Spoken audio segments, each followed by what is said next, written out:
Now, they suffer from tinnitus, therefore we attempted to remove this without the use of microsuction.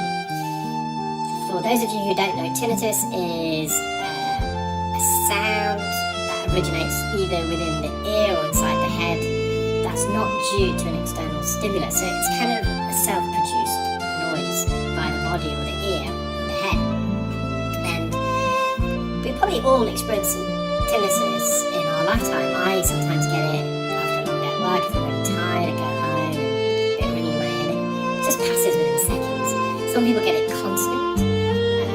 Some people get it in one ear only. If you do get it in one ear only, or it's worse, probably do visit your GP, because that generally needs to be investigated further. And some people actually feel a pulse, and we call it pulsatile tinnitus. And again, if you suffer from pulsatile tinnitus, you do need to visit your GP, your doctor, your family physician, depending upon which part of the world you're from, because that also may require further investigation. Now, one of the triggers of tinnitus can be loud sounds. On a bit now, but in my younger days, when you just go to loud bars and clubs and pubs, I used to sometimes experience tinnitus afterwards for a day or so, and my hearing would actually be a bit lower than usual. It's just because your ears are taking a battering, and as a side effect almost, your hearing temporarily is reduced whilst the ear rejuvenates, recuperates, and the ear can produce a bit of tinnitus.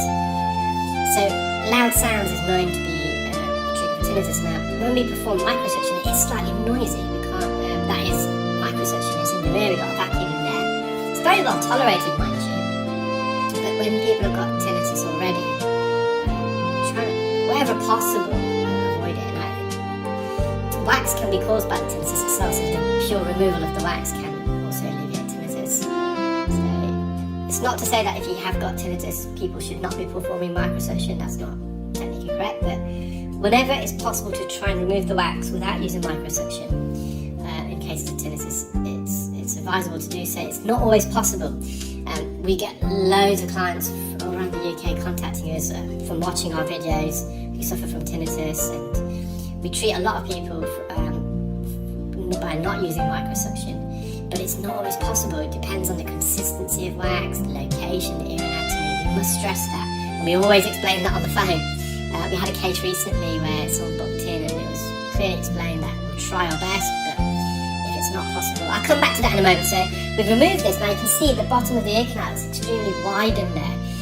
It's what you would expect in a case of keratosis obturans. Now, keratosis obturans is when you've got a build-up of dead skin and it accumulates within the ear canal, and it forms a plug, and it widens and it expands, and it can also widen the ear canal itself. Now, this wasn't keratosis obturans. It wasn't dead skin, it was actually earwax. You can tell by the consistency there's differences between dead skin and wax.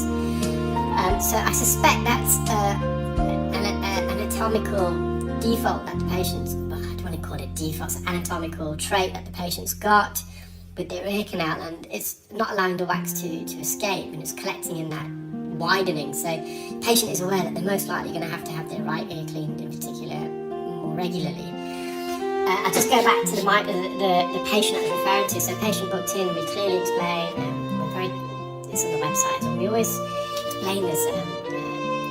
My clinic manager, deputy clinic manager, are very, very good at this on the phone. They've been doing it for a while now, and very experienced, and we do give expectations. Now, if of course someone's got tinnitus and we're not able to remove it using non-microsuction techniques, so hooks and scoops and jobs and all, it doesn't mean we just go in the ear with suction without the patient's consent.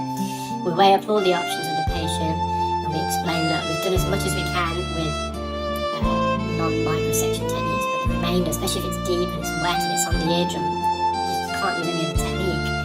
Ear irrigation and syringing is actually more of a contraindication when people have got tinnitus, so that's going to be actually an adverse route for the patient to go down if you've already experienced tinnitus. So we can then, if the patient agrees, we can perform microsuction. We try and limit the duration we're in there. I always try and use the fine end suction process, less noisy. And we treat loads actually, it's quite a common thing. But as long as patients are fully aware prior to booking that it's not always possible, because the last thing we want is patients to travel the whole width of the country and they're under the belief that we're just going to do this without microsuction. It's possible, should I say, to do it without microsuction, because it's not But in this particular case, it was difficult, but I was pretty confident I will be able to do it now. I did use some olive oil spray on the right side the first day just to soften this, and we used forceps on the hook. And you can see I'm just trying to get the hook in and behind, trying to lift it off the canal wall. The top part of the ear canal, it's engulfed itself. Well, just on top of the forceps here, it's engulfed itself around the wax. So underneath that flap of cartilage, the ear canal goes upwards, and the wax also is filling that area. So it's engulfed, it makes it a little more difficult. So I've just used the forceps here.